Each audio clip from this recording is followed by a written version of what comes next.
Hello, good morning to all. I hope you are all good. So let's start today's the Hindu editorial page. Please please subscribe the channel if you find any help. Okay? तो अभी हम लोग इसको start करेंगे, ठीक है। मैं आपको लाइन बाय लाइन एक्सप्लेन करूँगा हर चीज़ जो भी इस एडिटोरियल में है। आज का एडिटोरियल भी बहुत ज़्यादा इंपॉर्टेंट है, ठीक है। आज का एडिटोरियल है ना जो, वो मतलब अनकॉन्स्टिट्यूशनल चीज़ों पे बेस है, ठीक है। तो अभी हम लोग स्टार्ट करते हैं। आज का हेडिंग है कॉन्स्टिट्यूशनल साइलेंसिस अनकॉन्स्टिट्यूशनल इनएक्शन, ठीक है। मतलब कॉन्स्टिट्यूशन, इस हेडिंग का मतलब है कॉन्स्टिट्यूशन में जिन चीज़ों पर कुछ भी नहीं कहा गया है, ठीक है। मतलब जिन चीज़ों पे साइलेंट रहा है कॉन्स्टिट्यूशन, कुछ भी लिखा नहीं गया है, ठीक है। और अनकॉन्स्टिट्यूशनल इनएक्शन मतलब अनकॉन्स्टिट्यूशनल जो चीज़ें हो रही है ना, उन पे कोई एक्शन ही नहीं लिया जा रहा है। इस हेडिंग का ये मतलब है। मतलब कॉन्स्टिट्यूशन में कुछ लिखा नहीं गया और अनकॉन्स्टिट्यूशनल चीज़ों पे कुछ एक्शन नहीं लिया गया है, बस ये जस्ट हेडिंग है, ठीक है। अभी हम लोग इसको स्टार्ट करते हैं लाइन बाय लाइन, ठीक है। When the Constitution was adopted by the Constitution Assembly, the founders left deliberate gaps in it to enable a future parliament to modify and amend the Constitution that was in accordance with aspirations and the will of the people, ठीक है। तो ये बोला गया कि जब भी constitution को अडॉप्ट किया कॉन्स्टिट्यूशन असेंबली ने, तो जो जिन्होंने फाउंड किया था ना कॉन्स्टिट्यूशन, तो डेलिब्रेट का मीनिंग तो आपको पता ही होगा, जानबूझकर। प्लीज़ एक नोटबुक रख देना, उसमें मैं आपको मेन जो मीनिंग है ना वो बताते रहूँगा। ये तो डेलिब्रेट तो खैर सबको ही पता है। तो फाउंडर्स से उन्होंने कुछ गैप छोड़ दिए कॉन्स्टिट्यूशन में, ठीक है। लेकिन वो डेलिबरेटली छोड़े, मतलब जानबूझकर छोड़े। To enable a future parliament to modify and amend the constitution that was in accordance with the aspiration and will of the, वो किसके अकॉर्डिंग छोड़े? ताकि जो भी आने वाले लोग होंगे पार्लियामेंट में, वो उन लॉज को मॉडिफाई कर सके, अमेंडमेंट उनका कर सके, उनके अपने एस्पिरेशंस, मतलब जैसा वो चाहते हैं उनके हिसाब से और उनकी मर्जी से, उनके विल के ऊपर है, ठीक है।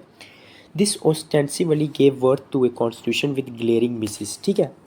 अब वर्ड मीनिंग लिख दो ऑस्टेंसिवली, यार ये बहुत बार यूज़ होता है, ठीक है। जहाँ Hindu rapidly same word use करेगी, ठीक है। तो ऑस्टेंसिवली का मतलब होता है जाहिर तौर पर, ठीक है। मतलब ऐसा होगा ही। This ostensibly give worth to a constitution with glaring, glaring का मतलब होता है क्लियर, और मिसिस का मतलब होता है लैक। ऐसे तो मिसली का मतलब होता है छूट गया, लेकिन यहाँ पे मिसिस यूज़ किया गया है लैक। लैक मतलब कमी, ठीक है।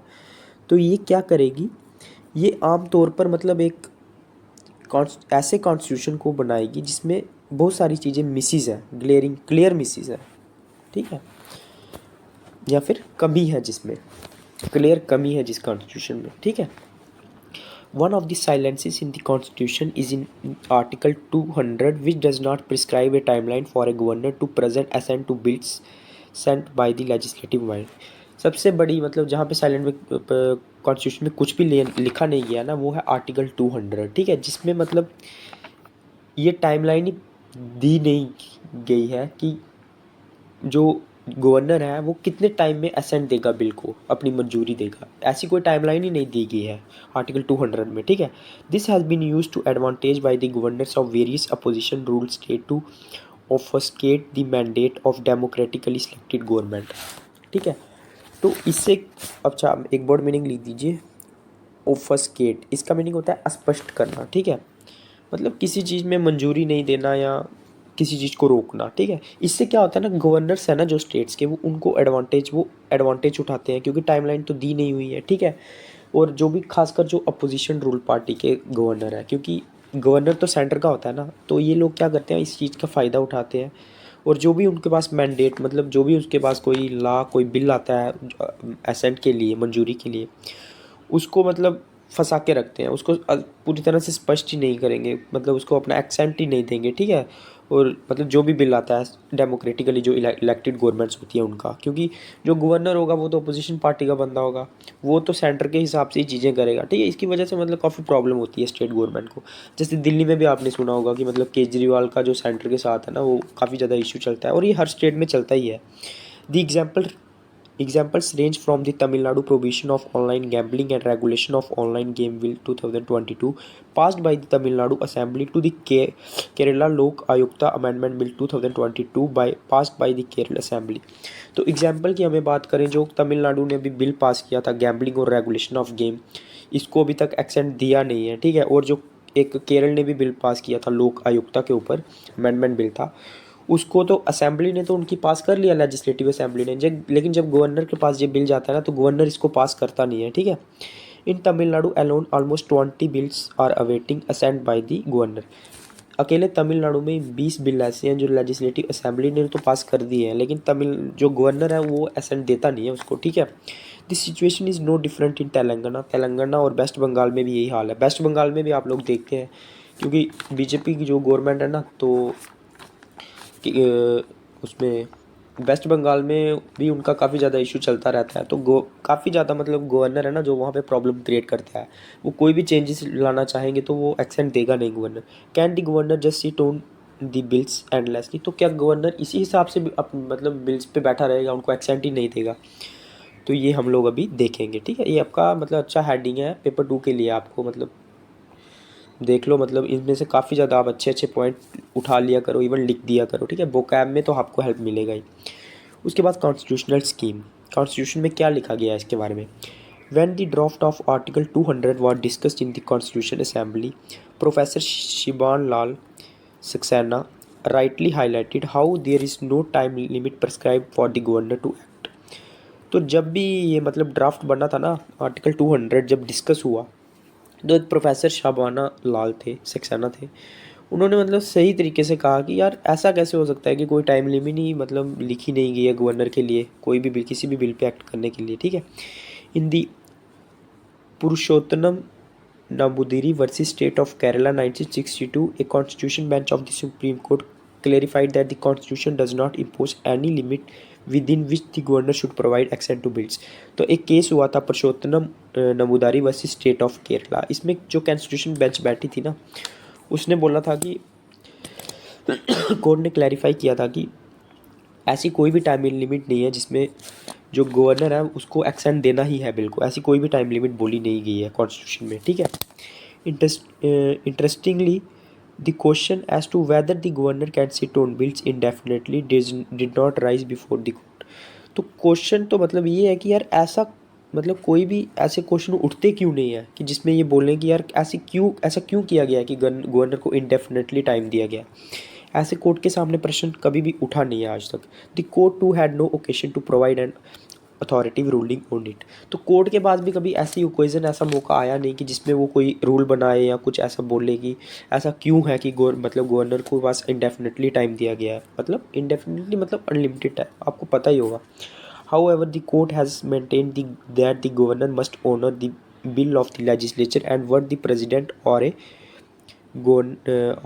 governor can act only with harmony with their council of minister, ठीक है। हाउएवर कोर्ट ने मतलब एक चीज़ तो मेंटेन की है कि गवर्नर जो है ना उसको ऑनर करना पड़ेगा, मतलब लेजिस्लेचर का जो भी बिल आता है उसको अच्छे से देखना पड़ेगा। और एंड द प्रेसिडेंट और ए गवर्नर, और प्रेसिडेंट हो चाहे गवर्नर हो, उसको हारमनी मतलब यूनिटी के साथ मतलब एक्ट करना पड़ेगा किसी भी bill pay with council of ministers, जो उनके काउंसिल ऑफ मिनिस्टर्स हैं उनके साथ मिलके, ठीक है, उनकी सलाह पे। When a governor a central government appointee withholds assent to a law validity pass by the legislature he is undoing the will of the legislature. जब भी कोई गवर्नर है वो जब विदहोल्ड, मतलब विदहोल्ड का मतलब होता है मतलब उसको डिले करना या अपने पास ही रखना, कोई भी अगर उसके पास बिल आएगा तो वो जब भी कोई विदहोल्ड करता है ना एक्सेंट को, मतलब उसको अपने पास ही रखता है ना, और जो मतलब जो लॉ लेजिस्लेचर ने पास किया है तो ये वो एकदम से मतलब नाश कर रहा है। अनडूइंग का मतलब होता है नाश करना, ठीक है। तो वो बर्बाद कर रहा है या फिर लेजिस्लेचर को थ्रू अनकॉन्स्टिट्यूशनल डिवाइसेस, मतलब अनकॉन्स्टिट्यूशनल मीन्स, ठीक है। Thereby directly attacking the federal edifice of the constitution. Edifice का मीनिंग लिख लीजिए। एडिफाइस का मीनिंग होता है स्ट्रक्चर। देखा मतलब द हिंदू ने स्ट्रक्चर तो यूज़ नहीं किया ना, यहाँ पे उन्होंने क्या यूज़ किया, एडिफाइस, ठीक है। तो ये वर्ड मीनिंग याद रखना, अगर आपको देखो पेपर 2 में ऐसा कोई क्वेश्चन आ गया एडिफाइस स्ट्रक्चर ऑफ कॉन्स्टिट्यूशन, तो वो एडिफाइस कॉन्स्टिट्यूशन मतलब वो स्ट्रक्चर के बारे में पूछ रहा है कॉन्स्टिट्यूशन के, ठीक है। तो इससे क्या करते हैं ना गवर्नर डायरेक्टली अटैक करते हैं फेडरल एडिफाइस पे, मतलब फेडरल स्ट्रक्चर है ना जो इंडिया का, कि स्टेट के पास अपना पावर है, सेंटर के पास अपना पावर है। लेकिन यार अगर देखो स्टेट के बिल को गवर्नर एक्सेंट ही नहीं देगा तो वो फेडरल स्ट्रक्चर ही डिस्ट्रॉय होगा ना, क्योंकि सेंट्रल डायरेक्टली कंट्रोल कर रहा है उस पर गवर्नर के थ्रू, क्योंकि गवर्नर तो सेंट्रल का ही होगा, सेंटर का ही होगा। सॉरी, ठीक है। Causing delay to extend bill will be an arbitrary exercise. Arbitrary का मीनिंग होता है मनमानी करना। तो ये मतलब जो अगर हम अगर किसी भी बिल को डिले कर रहे हैं ना, तो एक आर्बिट्ररी एक्सरसाइज है, मतलब मनमाना मनमर्जी की एक्सरसाइज है। Which in itself it constitutionally abhorrent. Abhorrent का मीनिंग होता है घिनौना, जो कॉन्स्टिट्यूशनली एक घिनौनी हरकत है, ठीक है। The additional issue of president not acting swiftly to grant accent to bills reserved by the governor for the consideration of the president cannot be missed। सिर्फ ये इशू नहीं है कि गवर्नर एक्सेंट नहीं देता है बिल, लेकिन कुछ जो बिल्स होते हैं ना उनको गवर्नर प्रेसिडेंट के पास भेजता है। लेकिन एक और इशू ये है ना कि प्रेसिडेंट भी उसको एक्सेंट देता नहीं है, ठीक है। सॉरी, ठीक है। The president has not yet acted on the national eligibility cum entrance test NEET exemption bill passed by the Tamil Nadu assembly. अभी तक प्रेसिडेंट ने एक बिल पे एक्ट नहीं किया जो नीट का बिल था, जो ये अपनी तमिलनाडु कॉन्स्टिट्यूशनल असेंबली ने पास कर दिया था। After it was refer to the president in May 2022। मई 2022 को गवर्नर ने इसको प्रेसिडेंट के साथ भेज दिया था, लेकिन मई और आज 5-6 महीने हो गए, अभी तक इस पर कोई रिएक्शन दिया नहीं है प्रेसिडेंट ने। तो प्रेसिडेंट का भी ये प्रॉब्लम है, वो भी ऐसा ही करता है। There is no timeline prescribed, sorry, there is no timeline prescribed even for the president. तो प्रेसिडेंट के लिए भी कोई टाइमलाइन प्रिस्क्राइब नहीं है। आर्टिकल 201 में 200 तो हो गया ना, जो गवर्नर की पावर है एक्सेंट टू बिल देना, उसी तरह से 201 जो है वो प्रेसिडेंट की पावर है। तो प्रेसिडेंट के लिए भी कोई इसमें मेंशन नहीं है कि उसको कितना टाइम लगाना है एक्सेंट देने में बिल को, to decide on the outcome of the bill, जैसा यहाँ पे लिखा गया है। Even as there is no timeline for the president to grant assent, there is a timeline of 6 months applicable to the state assembly to reconsider the bill if the president decides to refer it back। हालांकि president की तो कोई time limit लिखी नहीं है कि उसको कब तक एक्सेंट देना है, लेकिन जो स्टेट लेजिस्लेटिव असेंबली है ना, उसका टाइमलाइन होता है 6 मंथ का टाइमलाइन होता है, ये आपको पता होगा। जब भी कोई प्रेसिडेंट वापस दे देता है बिल रिकन्सिडर करने के लिए, तो रिकन्सिडरेशन के लिए जो भी कॉन्स्टिट्यूशन मतलब लेजिस्लेटिव असेंबली है उसके पास 6 मंथ का टाइम होता है, ठीक है। उसके बाद आ गया कॉल फॉर रिफॉर्म्स। रिफॉर्म्स मतलब अभी चेंज की ज़रूरत है इस चीज़ को। In a consultation paper the institution of governor under the constitution, the justice BP Jeevan Reddy led committee states that if the governor withhold assents to a bill indefinitely, such a course will not be conducive with the decorous record a governor is expected to the rules of the constitutional game। तो मतलब consultation का मतलब होता है discussion, discussion paper, कोई भी discussion paper है the institution of governor under the constitution, ठीक है। एक कंसल्टेशन पेपर था जहाँ पे मतलब डिस्कशन करके थिंग्स लिखी गई थी, institution of governor under the constitution. उसमें बीजेपी का एक जीवन लेड कमेटी थी, उन्होंने स्टेट किया था कि अगर गवर्नर इनडेफिनेटली बिल को एक्सटेंड नहीं देता है तो ऐसा कोर्स का मतलब होता है तरीका या फिर अरेंजमेंट। तो इस तरह का तरीका है ना, ये कोई हेल्पफुल नहीं है। कंड्यूसिव का मतलब होता है हेल्पफुल, ठीक है। लिख दो ये यार, कंड्यूसिव बहुत ज़्यादा बार यूज़ करता है the Hindu. With the decorous record a governor is expected to the rule of the constitution. मतलब जैसी डेकोरेशन, मतलब डेकोरेट हो गया, मतलब जिस तरह की मतलब इमेज होती है ना जो गवर्नर की, तो उसके हिसाब से ये एक्सपेक्टेड नहीं है, ठीक है। उसके बाद the national commission to review the working of the constitution that was set up by the BJP government in 200 recommended that there should be a limit, say period of 6 months, which governor should take a decision whether to grant, accept or to reserve a bill for the reconsideration of the president। तो एक national commission था, review करने के लिए बनाया था BJP government ने, ठीक है। बीजेपी गवर्नमेंट, उसने रिकमेंड किया था कि यार 6 मंथ्स का टाइम लिमिट होना चाहिए, जिसमें या तो प्रेसिडेंट को एक्सेंट देना है बिल को, या फिर उसको रिकन्सिडरेशन के लिए भेज देना है ऑफ द प्रेसिडेंट, ठीक है। It is also important to understand that the real objective behind Article 200 requiring the governor to grant access to bill। यार रियल ऑब्जेक्टिव तो यही था ना 200 का। 200 जो अपना आर्टिकल है कि जो एक्सेंट दे प्रेसिडेंट बिल को, जो भी उसके पास आता है। It was felt that an independent governor would be necessary to act as a check and balance to avoid the state enacted law being repugnant to the union laws. तो ये मतलब महसूस किया गया है कि एक इंडिपेंडेंट गवर्नर होना चाहिए जो कि बैलेंस में एक्ट करे, ठीक है। To act as a check and balance to avoid the state enacted law. जो भी मतलब स्टेट ने किसी भी लॉ को पास किया है ना, उसको मतलब बी रेपुगेंट का मतलब होता है रेपुगेंट का मीनिंग लिख दीजिए आप लोग, अपोजिट, अनफेवरेबल। तो कोई भी बिल मतलब अनफेवरेबल ना हो जाए टू द यूनियन लॉस, तो एक उसके लिए एक इंडिपेंडेंट गवर्नर चाहिए, ठीक है। ठीक है, वो ऐसे गवर्नमेंट का पपिट नहीं होना चाहिए, ठीक है। Some state governments expressed an opinion before the Sarkaria commission that a governor will act as a safety valve against hostile legislations and by the operation enable the government legislation to have a second look at it। तो एक Sarkaria commission था, तो उसके आगे जो state governments है ना, उन्होंने अपना ओपिनियन लिखा था कि गवर्नमेंट को मतलब एक ऐसा वॉल्व का मतलब होता है गेट, ठीक है। तो एक उनको एक सेफ्टी वॉल्व, सेफ्टी गेट की तरह एक्ट करना चाहिए, जो कि हास्टी लेजिस्लेशन है, मतलब जो कि जल्दी जल्दी कोई भी बिल पास करती देती है ना स्टेट गवर्नमेंट, उनके खिलाफ एक सेफ्टी वॉल्व की तरह एक्ट करना चाहिए। And why the operation enable the state government and legislation to have a second loan. तो अब उनको, अभी गवर्नर के पास तो पावर होती है कि वो बिल को रिकन्सिडरेशन के भेज लीजिए। तो गवर्नर जो भी अपने ऑपरेशन के हिसाब से ना, अगर कोई भी जल्दी जल्दी कोई भी गवर्नमेंट बिल पास कर लेती है ना, तो उसको दोबारा रिकन्सिडरेशन के लिए भेज सकता है, ताकि वो दोबारा उसको देख सके, to have a second look at it. तो सरकारिया कमीशन ने ये बोला था स्टेट गवर्नमेंट को कि गवर्नर को इस तरह काम करना चाहिए, ना कि उनका काम ये होना चाहिए कि वो अपना बिल को रोक दे, ठीक है, किसी भी गवर्नमेंट के। This Sarkaria Commission went to the extent of suggesting a cure to the terminal illness uh, plaguing the federal ecosystem of the country।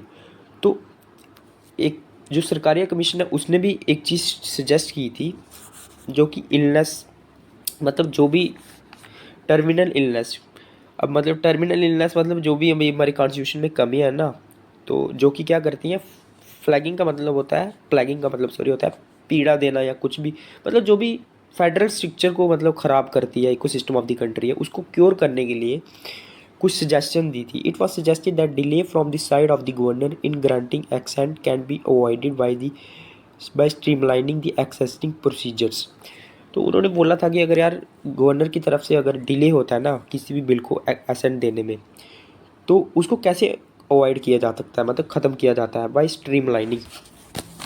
तो स्ट्रीमलाइनिंग का मतलब होता है कुछ चीज़ें व्यवस्थित करनी होंगी, ठीक है, according avoided by the existing procedure, जो भी अभी प्रोसीजर दिए गए ना कॉन्स्टिट्यूशन उनके हिसाब से, by making prior consultation with the governor at the stage of drafting the bill itself and by prescribing time limits for it disposal. तो जब भी हमें कोई बिल बनाना है ना, उससे पहले ही हमको क्या करना चाहिए, या फिर उस टाइम जिस टाइम हम बिल बना रहे हैं उससे उस टाइम हमको क्या करना चाहिए, गवर्नर के साथ डिस्कस कर लेनी चाहिए थिंग्स, और एक टाइम लिमिट गवर्नर को देनी चाहिए कि यार आपको मतलब इस इतने टाइम लिमिट में डिस्पोजल करना है, मतलब बिल को एक्सेंट देना है, या फिर अगर आपको एक्सेंट नहीं देना है रिकन्सिडरेशन के भेजना है, लेकिन उस टाइम पे ही हमको डिस्कस कर देना जिस टाइम हम बिल को ड्राफ्ट कर रहे हैं, ठीक है। डिले थ्वाट्स रीजनेबलनेस, ठीक है, थ्वाट्स का मीनिंग होता है किसी चीज़ को रोकना। तो डिले थ्वाट्स रीजनेबलनेस का मीनिंग हो गया विदाउट एनी रीज़न, किसी चीज़ को रोकना, जैसे बिल को हम लोग डिले करते हैं, ठीक है। In the realm of administrative law unreasonable delay in granting administrative section would be violative of the rule of the law. तो तो मतलब फील्ड हो गया, रियाम का मतलब होता है फील्ड हो गया, कंट्री हो गया। तो जो भी कंट्री है ना एडमिनिस्ट्रेटिव लॉ में, उसमें अनरीजनेबल मतलब बिना किसी रीज़न के डिले करना, इन मतलब सैंक्शन लगाना किसी भी बिल पे, तो ये एक वायलेशन है रूल ऑफ लॉ का। Therefore it applies that the governor will have to grant assent और decline the same within a reasonable time. तो क्या है ना, तो गवर्नर को क्या है ना कि वो उसको विद इन रीजनेबल टाइम या तो एक्सेंट देना चाहिए बिल को, या फिर उसको डिले करना चाहिए। Reasonable time is what necessary under the circumstances to do conveniently what the contract और duty requires should be done in a particular case. Sorry. तो एक रीजनेबल टाइम होना चाहिए कि इसके अंदर अंडर द सर्कमस्टेंसेस, मतलब किसी कंडीशंस के अंदर,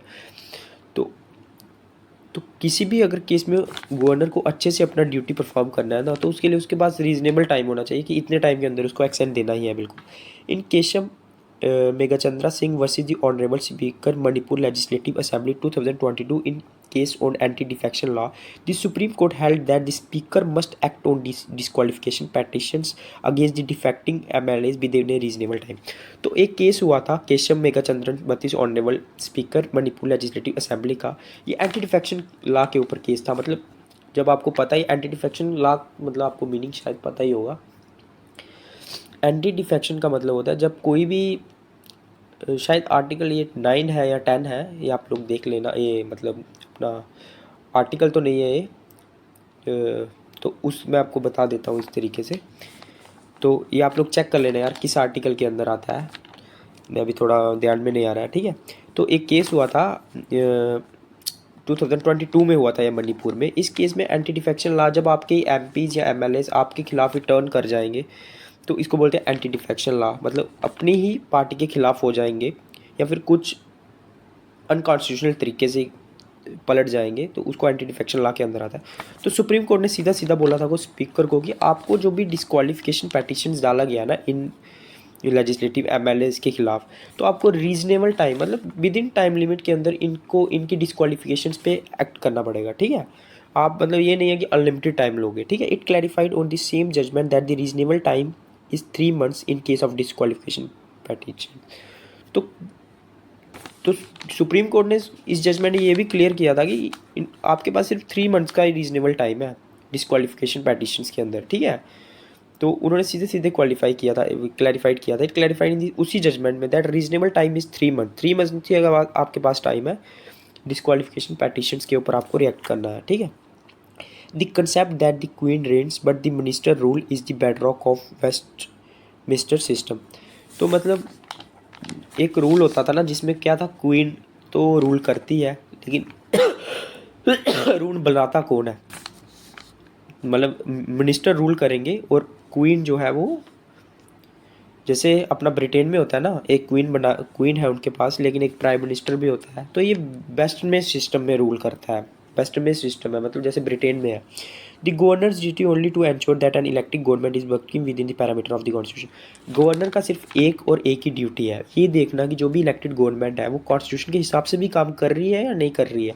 it does not mean that the governor can sit on the bill इंडेफिनिटली। इसका मतलब ये नहीं है कि गवर्नर बिल के ऊपर ही बैठा रहे इंडेफिनेटली, उसको एक्सेंट ही ना दे, merely because there is no time limit prescribed for the governor to side bill. इसीलिए क्योंकि कोई टाइम लिमिट तो डिसाइड नहीं की गई है ना गवर्नर के लिए बिल को एक्सेंट देने के लिए। The constitution should be read contextually to provide a meaning that the governor must act on the bills with reasonable time. तो हमें अच्छे तरीके से कॉन्स्टिट्यूशन को पढ़ना पड़ेगा, एक एक लाइन को पढ़ना पड़ेगा। ये इसका मतलब ऐसा मीनिंग बताना पड़ेगा कि गवर्नर को एक्ट करना ही है within a reasonable time to build से 3 months, चाहे 3 इसको मतलब 3 months तक भी ले सकते हैं हम लोग। The constitutional silences should not give way for unconstitutional inaction. तो जो कॉन्स्टिट्यूशन में जो चीज़ें मिस की गई है ना, तो उनका ऐसे उपयोग नहीं होना चाहिए अनकॉन्स्टिट्यूशनल इनएक्शन के लिए, ठीक है। Living space for anarchy in the rule of law. Anarchy monarchy का मतलब होता है यहाँ सिंगल आदमी रूल करता है। डायआर्ची का मतलब होता है यहाँ पे स्टेट गवर्नमेंट भी होगी, सेंट्रल गवर्नमेंट भी होगी। और एनार्ची का मतलब होता है यहाँ पे मतलब अनकॉन्स्टिट्यूशनल एक्टिविटी को जो जगह दे। एनार्ची मतलब होता है unconstitutional activity. As justice V R Krishna Iyer put it rightly in Shamsher Singh and ANR versus State of Punjab, maybe our founding fathers was not politically prophets। तो एक कृष्णा अय्यर थे, जस्टिस थे BR कृष्णा। तो पाइथली का मतलब होता है मतलब की बात, मतलब उन्होंने अपनी मतलब की बात या अपनी जजमेंट में उन्होंने, ये एक केस था Shamsher Singh versus state of Punjab, उन्होंने कहा था कि जिन्होंने कॉन्स्टिट्यूशन बनाया था ना, तो फाउंडिंग फादर्स से जो, वो कोई पॉलिटिकली प्रॉफिट नहीं थे, मतलब वो फ्यूचर को तो नहीं जानते थे।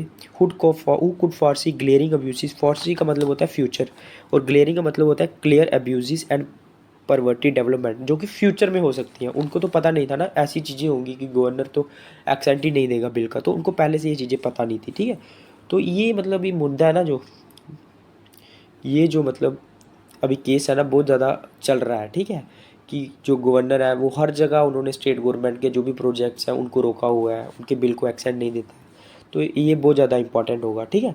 तो यार प्लीज़ अगर आपको थोड़ा सा भी हेल्प मिल रहा है तो आप मेरे प्रीवियस लेक्चर्स है ना वो उनको ज़रूर देख लेना, क्योंकि वो भी मतलब मेरा हर लेक्चर, मेरा क्या यार, जो भी एडिटोरियल पेज में जो भी आर्टिकल आता है ना, वो पेपर 2 है ना जो असिस्टेंट कमांडेंट का, उसमें वैसे ही क्वेश्चन आएंगे, ठीक है। और मैं आपको डेली का 1 या 2 जो भी मेन आर्टिकल होता है ना, मैक्सिमम मैं 1 आर्टिकल तो आपका डेली का करवाऊंगा, ठीक है। तो मतलब उसको आप एक क्वेश्चन समझ लो, जब भी आप एग्ज़ाम देने जाओगे तो आप उसको इस एक बार मेरी ये सीरीज़ है इसको रिवाइज़ कर सकती हो, देख सकती हो, क्योंकि इतनी ज़्यादा चीज़ें याद नहीं रहती हैं। आपने न्यूज़पेपर पढ़े होंगे लेकिन वो यार न्यूज़पेपर भूल जाते हैं, ठीक है। एक बार इसको फास्ट ट्रैक पे देखो जल्दी जल्दी और इसको कंप्लीट करो। जो मेरे पुराने लेक्चर्स हैं सभी आप देख लो। अगर आपको मतलब समझ आ रही है, अगर समझ नहीं आ रही है फिर तो देखने का ज़रूरत नहीं है, ठीक है। या फिर अगर आप खुद अच्छी हो न्यूज़पेपर पढ़ने में तो फिर आप टाइम वेस्ट मत करो, ठीक है। और वर्ड मीनिंग वोकैब पे ध्यान देना, जो भी था हिंदू में वोकैब आता है ना, वो पेपर 2 में आपको पता है, या ग्रामर भी आता है शायद 20 मार्क्स का आता है। तो उसमें आपको मतलब एक वर्ड दिया होगा, उस पर आपको सेंटेंस लिखना है, तो मैक्सिमम वो द हिंदू पेज से ही आता है, ठीक है। तो अगर आपको थोड़ा सा भी समझ आया यार, प्लीज़ मेरा कॉन्फिडेंट बूस्ट करने के लिए, क्योंकि अभी नया चैनल है, ठीक है, इसको सब्सक्राइब करो, लाइक करो और कमेंट करो। अगर आपका कोई भी सजेशन है, अगर मैं मतलब कुछ चीज़ें मिस कर रहा हूँ पढ़ाने में, तो आप प्लीज़ यार कमेंट बॉक्स में लिख दो, मैं उस चीज़ को इम्प्रूव कर दूंगा, ठीक है। लेकिन अगर आप वीडियो देख रहे हो तो फिर चैनल को भी सब्सक्राइब कर दो, लाइक भी कर दो और कमेंट भी कर दो और शेयर भी कर दो, ठीक है। और प्रीवियस लेक्चर्स है ना जो, उनको प्लीज़ आप लोग एक बार देख लेना, ठीक है। ओके बाय, जय हिंद, बाय बाय।